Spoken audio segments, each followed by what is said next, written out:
देखिए, Donald Trump अब युद्ध को ज्यादा दिन खींच नहीं पा रहे हैं, इसलिए कैसे तेजी से चीजें पिछले 24 घंटे में और भड़क गई हैं वो आप देखिए कि इजराइल ने फिर से ईरान की टॉप लीडरशिप को धड़ाधड़ मारना शुरू कर दिया है। उधर ट्रंप स्ट्रेट ऑफ हॉर्मुज पर कब्जे का प्लान बनाकर बैठे हैं। हॉर्मुज स्ट्रेट खुलवाने के लिए बम पे बम फोड़ रहे हैं और फिर से दुनिया के दूसरे देशों को कहने लगे हैं कि सब मिलकर आओ, यही मौका है, आओगे तो फायदे में रहोगे। युद्ध जल्द खत्म करने की तड़प में ही ट्रंप ने एक और कांड करवा दिया कि पहली बार ईरान के तेल गैस पर अटैक होने शुरू हो गए। युद्ध के 19 दिन में जो नहीं हुआ वो पिछले 24 घंटे में होने लगा है। अब ईरान के गैस और ऑयल ठिकानों पर हमले शुरू हो गए। दावा है कि ईरान के बुशेहर प्रांत में ईरान के गैस फैसिलिटी, ऑयल और पेट्रोकेमिकल फैसिलिटी पर एयर स्ट्राइक हुई। ईरान के साउथ पार्स गैस फील्ड से जुड़े ठिकानों पर हमला किया गया है। South Pars gas field Iran के लिए बहुत इंपॉर्टेंट है। यहां ईरान का 40% से ज्यादा गैस रिजर्व है। यह दुनिया के टोटल गैस रिजर्व का 8% है बॉस। और कहा जा रहा है कि अब अमेरिका वहां हमला कर रहा है, अब इजराइल वहां हमला कर रहा है। यानी डोनाल्ड ट्रंप को शायद यह लगने लगा है कि ईरान को लूट तो पाएंगे नहीं, कम से कम उसको इतना बर्बाद कर दो कि युद्ध तो रुके, वरना वो खुद लूट जाएंगे अमेरिका वाले। 19 दिन के युद्ध में ईरान के एनर्जी इंफ्रास्ट्रक्चर बचे हुए थे क्योंकि अमेरिका को बाद में उनको लूटना था, लेकिन अब उन पर हमले हो रहे हैं। पहली बार ईरान के न्यूक्लियर पावर प्लांट पर भी हमले का दावा है। ईरान ने आरोप लगाया है कि उसके बुशर न्यूक्लियर प्लांट पर हमला हुआ है। हालांकि राहत की बात यह है कि वहां किसी तरह के लीकेज की खबर नहीं है फिलहाल।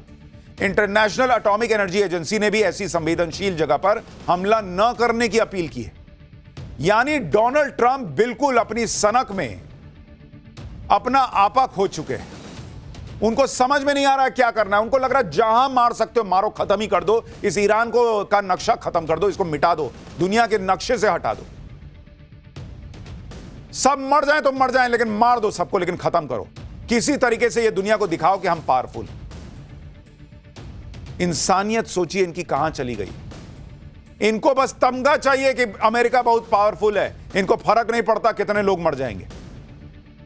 आप सोचिए अगर कोई अनहोनी हो जाती, रेडिएशन लीकेज हो जाता, तो उस पूरे इलाके के लिए कितना बड़ा खतरा हो जाता। मार रहे हैं उसके परमाणु संयंत्र पर।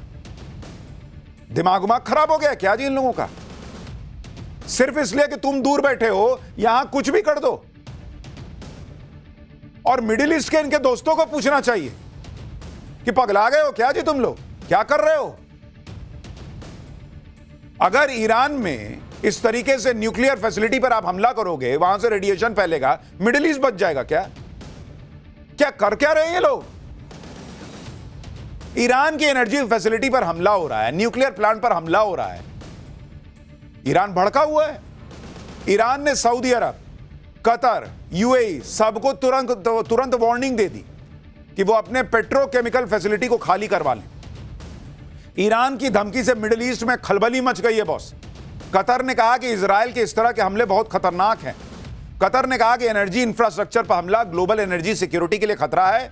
कतर ने अहम ठिकानों पर हमला न करने की अपील की क्योंकि ईरान ने संकेत दे दिया कि तुम अपना पेट्रोकेमिकल का जो है हिस्सा खाली कर लो, हम मारेंगे। भाई उसका क्लियर हिसाब चल रहा, तुम मारोगे हम मारेंगे, तुम मारोगे हम मारेंगे, तुम 2 मारोगे हम 4 मारेंगे। तुम हमको मारना चाहते हो ना, खत्म करना चाहते हो, मारो, हम भी मरते मरते तुमको जितना मार सकते हैं मारेंगे। और डोनाल्ड ट्रंप कर क्या रहे भाई? पूरी दुनिया में ऑलरेडी तेल की कीमतें बढ़ रही हैं और आप जो है वो ऑयल रिजर्व और अब जो है वो गैस संयंत्र सब जगह पर अटैक कर रहे हो। अगर सब एक दूसरे के तेल गैस फोड़ने लग गए, दुनिया बचेगी बॉस, हाहाकार मच जाएगा।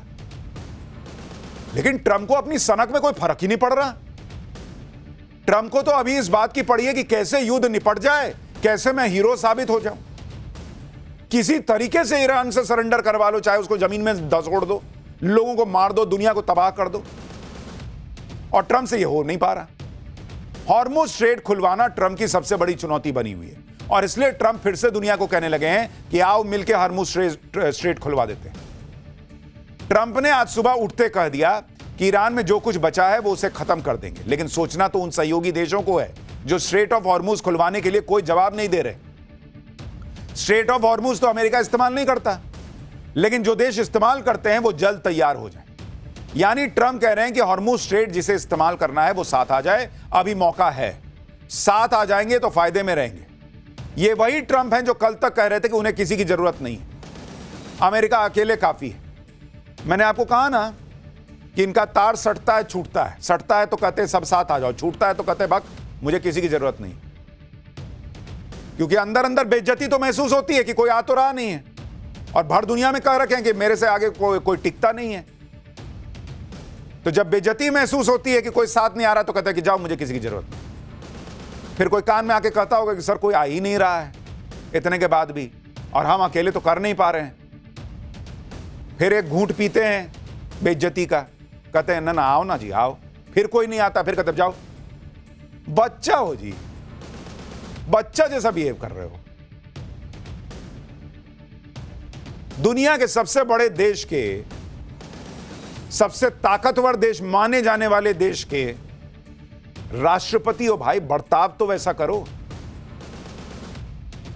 ट्रंप ने ईरान पर सब कुछ करके देख लिया, बड़े बड़े बम मार दिए, वहां की टॉप लीडरशिप उड़ा दी, लेकिन अब तो ईरान ने सरेंडर नहीं किया अभी तक। उल्टे ईरान ने स्ट्रेट ऑफ हॉर्मुज बंद करके ट्रंप की नींद उड़ा रखी है। ट्रंप ने हॉर्मुज को खुलवाने के लिए दुनिया से मदद मांगी, कोई नहीं आया। ट्रंप ने हॉर्मुज पर कब्जे के अपने प्लान पर नया काम शुरू किया। हॉर्मुज स्ट्रेट के पास अमेरिका ने 5000 पाउंड यानी करीब 2200 किलोग्राम के बंकर बस्टर बम फोड़ दिए।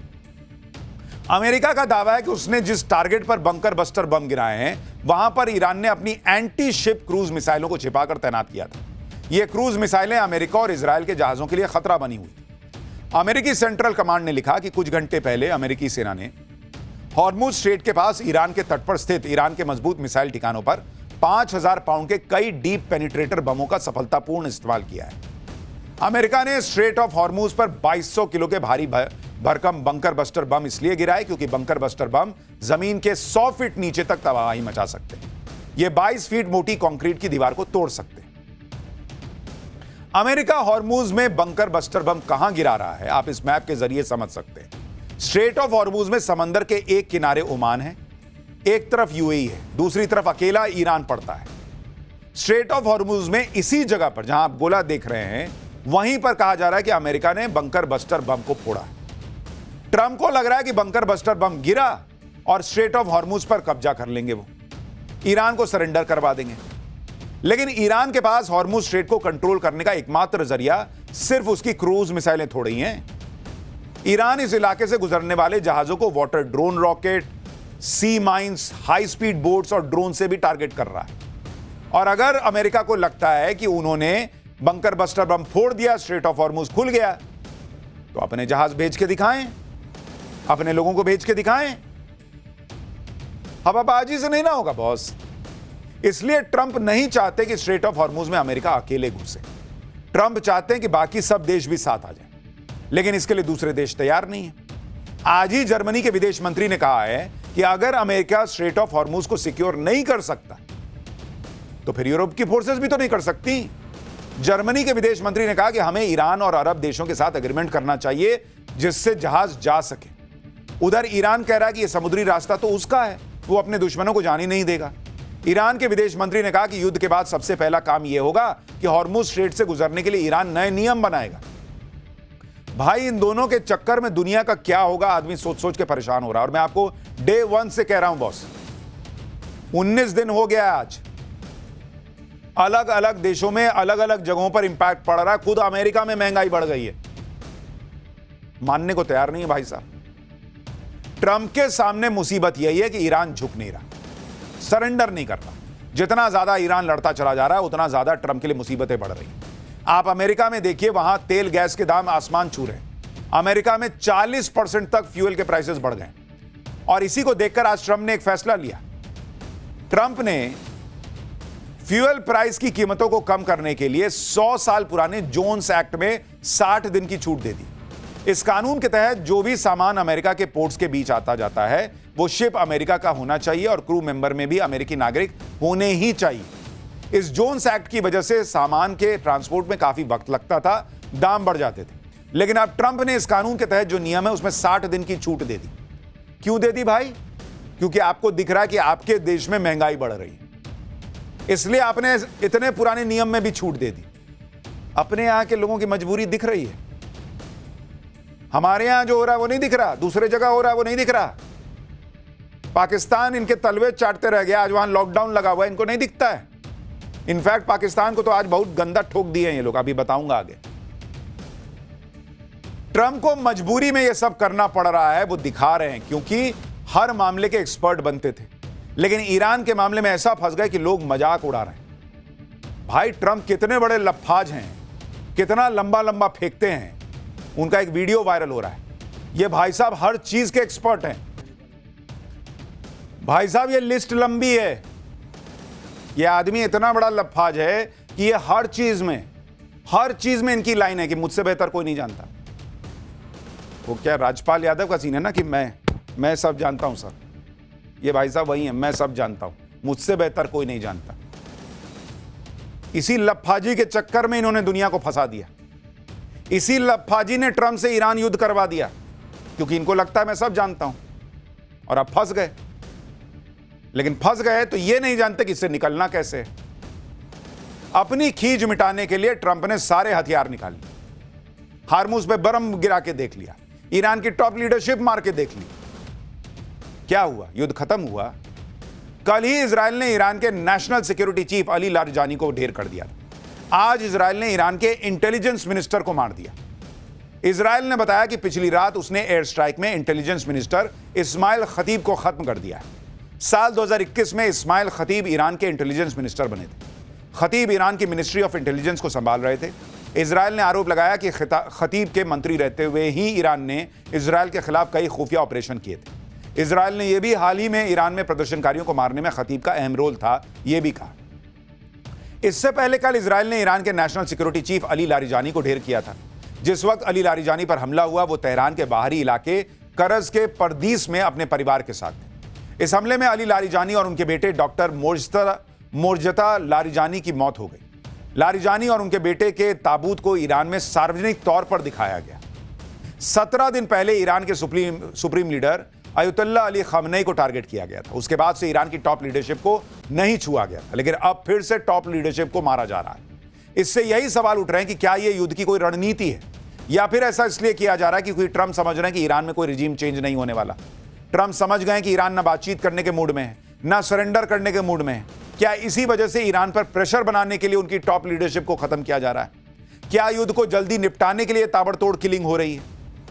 जिस तरह से ईरान की टॉप लीडरशिप पर हमले हो रहे हैं, उसके बाद सवाल यह भी है कि क्या अगला नंबर मुस्तफा खामनेई का है, क्योंकि मुस्तफा खामनेई अब ईरान के नए सुप्रीम लीडर हैं।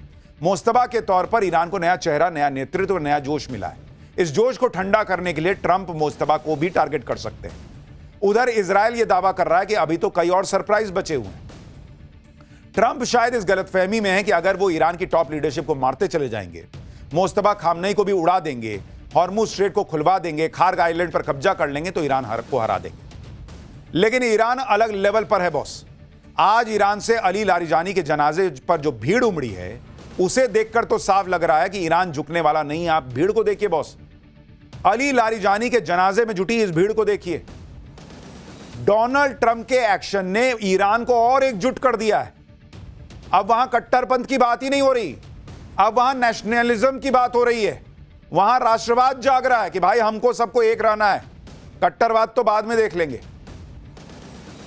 और इनको पता है कि चारों तरफ बम फट रहा है, फिर भी इतनी पब्लिक आई हुई है। अली लारिजानी के जनाजे में जुटी ये भीड़ मैसेज दे रही है कि ईरान किसी भी कुर्बानी के लिए तैयार है। ईरान के विदेश मंत्री अब्बास अरागची भी कह रहे हैं कि हमें अपनी जान में देने में कोई हिचक नहीं है। भाई वो कह रहे हैं खुल के। ईरान के विदेश मंत्री ने कहा कि किसी एक व्यक्ति का मारे जाने से स्ट्रक्चर पर कोई असर नहीं पड़ेगा। उनके मुताबिक जब हमारे सुप्रीम लीडर भी शहीद हो गए, तब भी ईरान लड़ता ना रहा। ईरान के विदेश मंत्री ने कहा कि अगर मैं भी मारा जाऊंगा ना, तो कोई और मेरी जगह आ जाएगा। यानी ईरान का मैसेज क्लियर है कि तुम मारते जाओगे, कोई खड़ा होता जाएगा, तुम मारोगे, कोई खड़ा होगा, तुम मारोगे, कोई खड़ा होगा। इससे सोल्यूशन नहीं निकलना बॉस। ईरान कह रहा है कि जब वो अपने सुप्रीम लीडर की मौत के बाद नहीं झुका, तो अब क्या झुक जाएगा यार। ईरान खुला चैलेंज दे रहा है, जिसको मारना है मार दो। भर भीड़ खड़ी है सड़क पर, मार दो सबको। लेकिन ईरान नहीं झुकने वाला। ईरान ने अपने रक्षा प्रमुख अली लारिजानी की मौत का बदला लेने की कसम खा ली। IRGC यानी ईरान रेवोल्यूशनरी गार्ड कॉर्प्स ने इजराइल पर मिसाइल हमलों की 61वीं लहर का ऐलान कर दिया। IRGC ने कहा है कि वो लारिजानी की मौत को ना भूलेंगे ना किसी को भूलने देंगे, और जब तक इजराइल से खूनी बदला नहीं ले लिया जाता तब तक IRGC का एक भी गार्ड चैन से नहीं बैठेगा। IRGC ने कहा है कि इस तरह के एक्शन इस्लामी गणराज्य की स्वतंत्रता, आजादी, क्षेत्रीय अखंडता, ईरान की रक्षा के रास्ते में बाधा नहीं बनेंगी। IRGC ने कहा कि लारिजानी की मौत देश में नया जोश भरने का सोर्स बनेगी। इजराइल पर नई मिसाइल वेब अटैक की धमकी के बाद IRGC ने एक वीडियो भी जारी किया। इस वीडियो में एक के बाद एक कई मिसाइल्स लॉन्च होती हुई दिख रही हैं, देखिए जरा। अपने रक्षा प्रमुख की मौत के कुछ घंटों बाद ईरान ने इजराइल और अमेरिका के ठिकानों पर ताबड़तोड़ हमले किए। आप देखिए कि पिछले 24 घंटे के भीतर ईरान ने UAE, सऊदी अरब, बहरीन, बगदाद, कतर, कुवैत और तेल अवीव को धमाकों से हिला दिया। UAE के अल मिनहाद एयरबेस पर मिसाइल फोड़ी, दुबई में कई ड्रोन धमाके किए, बगदाद में US एम्बेसी पर ड्रोन और रॉकेट फोड़ दिए, सऊदी अरब के प्रिंस सुल्तान एयरबेस को टारगेट किया। अकेले सऊदी अरब ने करीब 100 मिसाइलें इंटरसेप्ट की। इजराइल के तेल अवीव और रामत गन में ईरानी मिसाइलों ने तबाही मचा दी। मिडिल ईस्ट में मौजूद अमेरिकी मिलिट्री बेस पर मिसाइलें दागी गई। यानी ईरान ने भी अपने हमले तेज कर दिए।